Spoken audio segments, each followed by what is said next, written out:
All right, we'll get this show going. And we will call to order the Cumberland County Finance meeting and begin with a roll call, please, Lauren. Commissioner Nieder. I am here. Commissioner Fasci. I'm here. Commissioner Eichelberger. Next up, we have public comment, and we have a bunch of folks in the room, but I don't believe anyone's here for public comment at this time. Is there anyone online, Lauren, that indicates that they're here for public comment? Okay. Roll into the approval of the minutes of the meeting of March 12th. I will move to approve. It's moved. Is there a second? It's moved and seconded. All in favor say aye. Aye. Aye. Next up, we have an approval of the personnel actions. I will move to approve. I will second. It's moved and second. All in favor say aye. Aye. Aye. One absent or one no. Then following up, we have the opioid settlement fund update. We have with us Brenda Eiliff-Lover and a whole crew of support. How nice is that?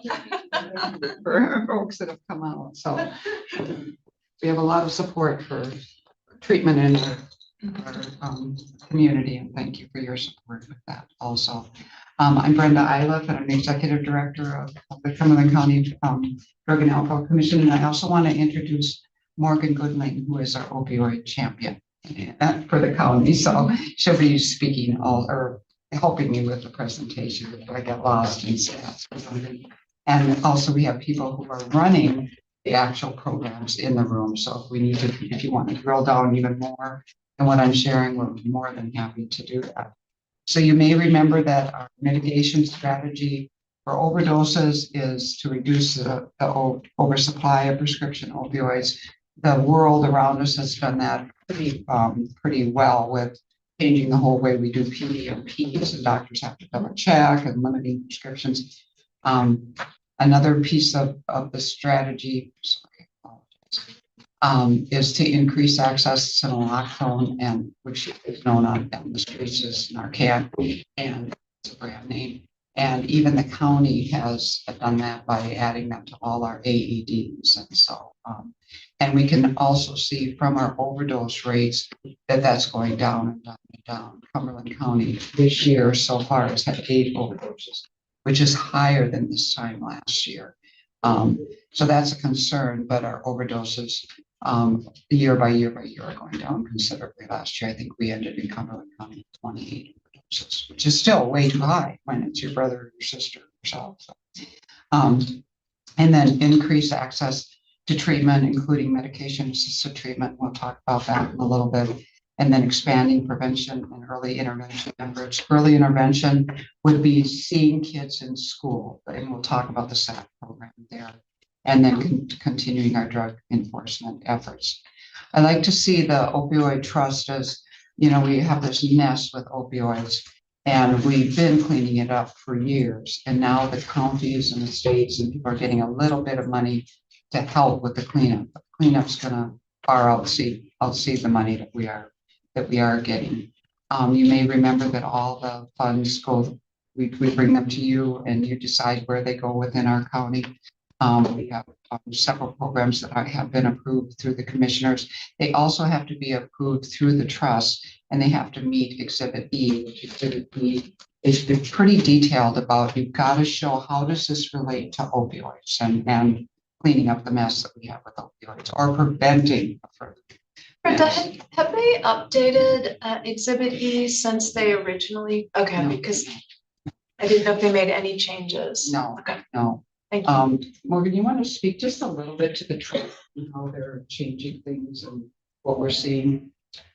I mean, the trust continues to have public meetings, and then they also televise the dispute resolution committee meeting. So that's if the program was not approved, they can appeal and have it heard by members of the trust. So you can kind of get a sense of what they're thinking. Because Exhibit E is very broad, and it seems all encompassing, but then the trust has their own, kind of way that they interpret it. And they're learning as they're going too. Recently, one of the counties brought CYS workers forward as wanting CYS workers to get raises. and tied it to the trust. And Morgan and I were able to watch the appeal. It was so well done. Saying our CYS workers are bringing people to treatment. They're bringing, because it was a small county and they didn't have services. And even the trust still doesn't know if they're going to okay it or not. I mean, it's gotten people really thinking about, what is the right thing for that county versus another county. So good question about Exhibit E. People are still trying to figure it out. We are required to biannually do a report to the trust, and then you have asked that we do a report to the commission. So we just submitted our report to the trust from Cumberland County last week, and that information that was included and will be included today was from the last 6 months of 2024. So and then our next report will be in September, and we'll present to you then at that time as requested. You may remember that we have several programs. We have the medication assisted treatment in the prisons. We have our problem solving course. We have our student assistance program that we're approved, prevention program, the opioid mitigation coordinator, and then treatment funding. And then this first slide, I put how much we spent during those 6 months in each of those. The highest was the medication assisted treatment in our prisons, and the lowest was prevention court. We did not use any opioid trust money, not because people didn't need treatment for it, but we had another funder, another federal grant called SOAR, which is the state opioid response. It's a little broader, and those monies you lose if you don't use them. So we chose to use those first. These we'll use them, but we just didn't use them those 6 months. First, I'll talk about Matt in the prison, and that is we're learning that it's a legally mandated program that hasn't been challenged yet, but that counties have been brought forward that they got in some trouble for not doing it. So there's still talk about that. Cumberland County has chosen to do it. This, in essence, because of the opioid funds, we're able to help a big cost that's coming down the pike with this. In our current prison, we had 30 people. We have 30 people on methadone and 77 on Suboxone or Subutex. They did 117 inductions. Inductions are just assessments, and people can come to prison and say, yes, I have a history of it. They can currently be on it, or they can say they have a history and they don't, and because they want to get on. So the reason for the 25 not inducted is because, thank goodness, our healthcare providers at the prison are able to somewhat sort through some of that too. So they don't meet the criteria. But 92 were inducted.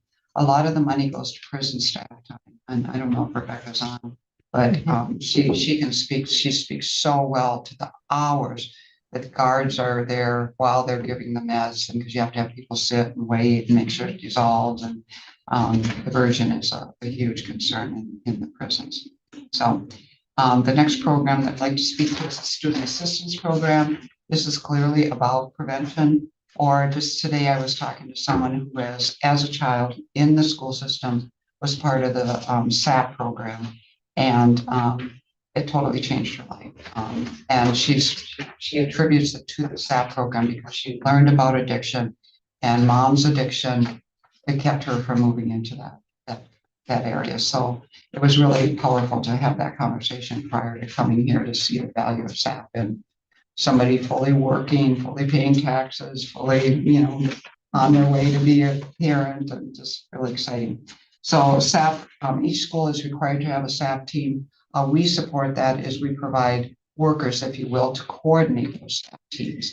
And so some of this money is able to help with the SAP teams that we all, so it's continuing existing programs in this particular area. And then with prevention, it also is continuing support for existing programs. One of the pieces about prevention is, and this comes and goes in the field, but the state has not given any increases in prevention for the last 10 years. So we've been doing the same thing over and over with increased costs to the county in many ways. And so this will offset some of that. We just did our needs assessment for prevention. It looks like the Cumberland County's top 3 will be vaping, which has become a huge concern. So there's a lot of demand from the schools to help us with this. And then also marijuana and then alcohol, which is not surprising. So a lot of that, we have trained some trainers within the school to do the catch my breath. That's the vaping presentation. These are all evidence-based presentations. And then we're also getting some other individual presentations. Brenda, is there good data now? Has it been long enough to see the longer term impacts of vaping? I'm trying to think just, how long that's been a thing as I rapidly age. Okay. But, has it been 10 years or that people have been doing that kind Kids of? and adults. So. Yeah, it Feels feels like kids it's and at least 10. Yeah, it's at least 10. I don't know, but I can get that for us and bring that back. I'd just be curious if they're starting to see any data surrounding that, because if it's nicotine, it's really intense, I would think, intense addiction to the product. Well, and a lot of kids, it's not just nicotine, so, and it's hard to find out what it is. And so it's a huge problem. I've seen just recently, one of the schools, they have windows into the bathrooms and, they're trying to do what they can. But, so the Catch My Breath training is an evidence-based training. So I imagine we could get some stats from that too about prevention. That's prevention. That's not after the fact, I'd just be curious if you run across anything, that would be happy to interesting. share or find it, I'm sure it's out there. So good question. And then the next slide, just wanted to talk a little bit about recidivism in Cumberland County, because I think it'll shed some light on the treatment for slides that we will be sharing. And Darby's here to speak to it more. And I did share the study with you prior to coming here, but it's a 2020 study with almost 5,000 offenders. And you'll see that the recidivism rates are really high for, about half of the prisoners, about at least a third of the probationers. I did add the under 20 population too, because I found that very startling from the research that was done here. We don't have any of the opioid information separated out on the under 20s. And in fact, they're not the ones usually using the opioids. It's more the older population. Meth is more common with the under 20s at this point. So we'll move into our specialty courts.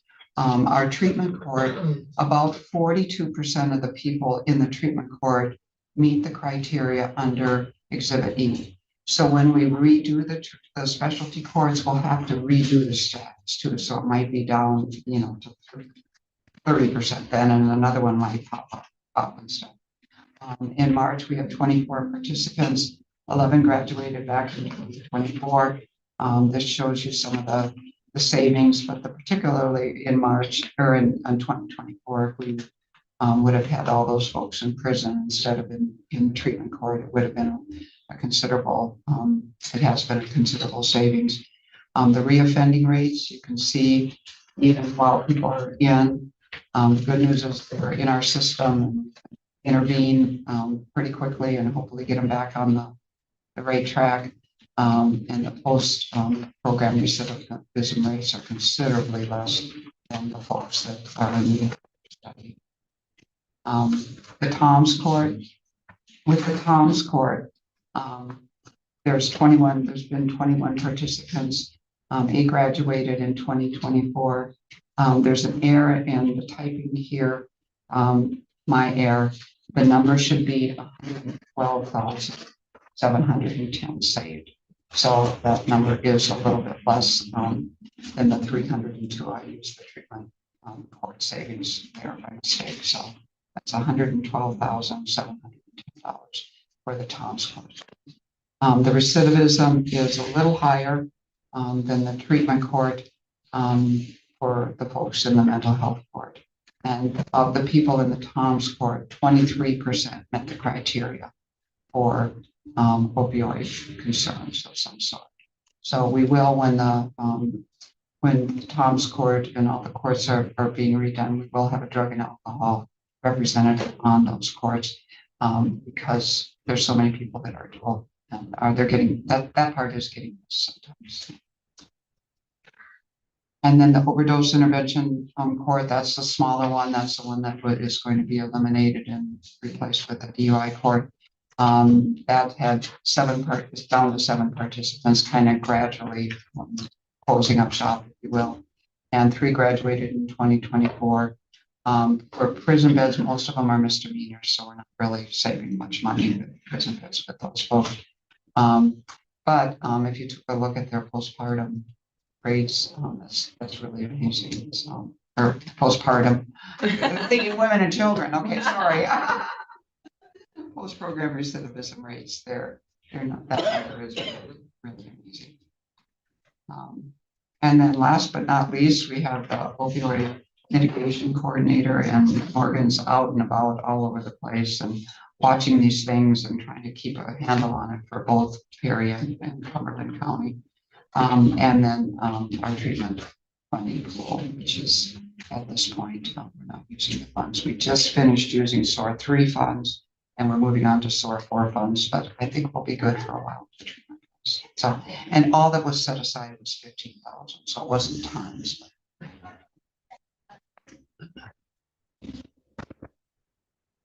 Any questions or concerns? The one thing that I didn't know if you were finding people tracking it all as well is, there's so much more Narcan now available. As you indicated, we put it in different places within the county and overdoses are going down.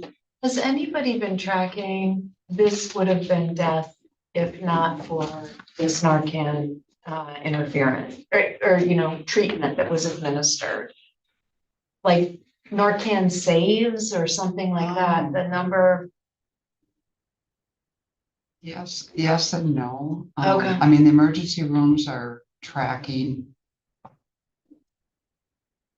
the overdoses that come in. So if they live, I'm not answering your question, but I'm telling you about the innovative program that I'm thrilled Perry County's doing it. We don't have the money in Cumberland to do it, but if we did, I think it would be a good, and that's the EMS Leave Behind program, where their EMS is getting some of the opioid funding and using it for all the EMSs, and it's just in the infant stage. So right now they're ordering supplies and they're getting their training organized and stuff, and they'll do a training on compassion fatigue, and then they're going to do a training on leave behind kids.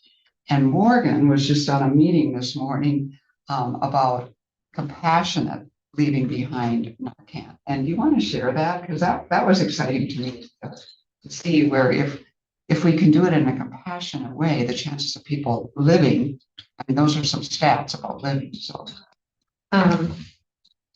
yeah, the meeting was about how to interact with individuals who've experienced an opioid overdose in a compassionate way. And of course, a lot of times CMS are the first people on the scene. Some have the skills, some are, still building them up or dealing with the compassion fatigue. And they cited a study that said individuals who interact with EMS because of an opioid overdose, if they do a leave behind Narcan kit, either with them or their family member, they're 5 times more likely to go to treatment. And I mean, I can say it's because I help distribute the Narcan. I don't particularly track that because our goal is just to get it out there. Like just this week, I've had a huge influx, and sometimes it might be a provider who went to like a fair in New Cumberland last weekend, and they took a whole bunch because they just wanted to get them out, or treatment providers who give them to their people who are doing outpatient therapy to take home. So those people are likely not going to report back whether they used it or not. I'm sure there is some data out there, but yeah. Our goal is to scan the hands of as many people as possible. Just this week, there's a police department that contacted me, the Caring Place, who does the grief counseling, they contacted me, lots of different people, just hoping to get it out to the people who need it. And a lot of people, when they use it, if they don't go to a hospital, there's no intervention, that's very risky, but. So once Narcan is administered, oftentimes it does require hospital follow-up. Absolutely. Because what Okay, happens so- is those chemicals come back to the brain, and so the person can move more into overdose. So when they come to pick somebody up and they refuse to go, they may be called back again to pick up the person. So, Okay. and a lot of people will refuse to go because they feel fine, you know. So, but the opioids are remembering and hanging out there, and they're going to come back.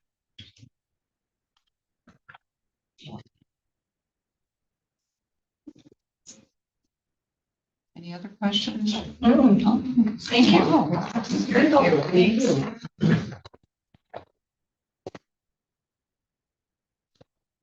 So we have a bunch of other experts. Was there anything else that anyone wanted to chime in related to the experience that you're having at all within your groups? No? Brenda, you must have covered everything. Tons of stats, but yeah, they've been very helpful in keeping the but these are existing programs, you know? Right. It's just we're pulling together. Yeah. From No. We appreciate that and you know, when we've talked about budget, clearly this opioid funding is something that has been very beneficial to helping cover a lot of these costs that we have to absorb. So it's been very helpful to our financial position. You know, when you had mentioned that the state funding has not increased, I don't expect it will. I think that there's a lot of the reliance is going to be on these. My concern is when they expire, what do we do? Because these aren't an indefinite solution. So I'm not exactly sure when we're going to have to start watching that time clock. But we are expecting. At the last public trust meeting, I think it was, they mentioned that the third wave, which is the Sackler Purdue, that should be on its way to being settled and distributed to counties, best case scenario for the end of this year. okay. And we haven't been given any idea of our component of that. Okay. And I guess the hope is that once all of these funds have been expended across all the counties across, we have eradicated the need for opioid intervention in many ways. So That would be the hope, however, addiction sticks around. that's the goal, but. All right. Well, thank you. As anything else that anyone was presenting today? We have a whole team here. No? Brenda, you give them money and they show up? You know, I mean, it's a wonderful thing. Is there any other business to come before the board then at this time? Oh, I'll move to adjourn. And we are adjourned. Thank you.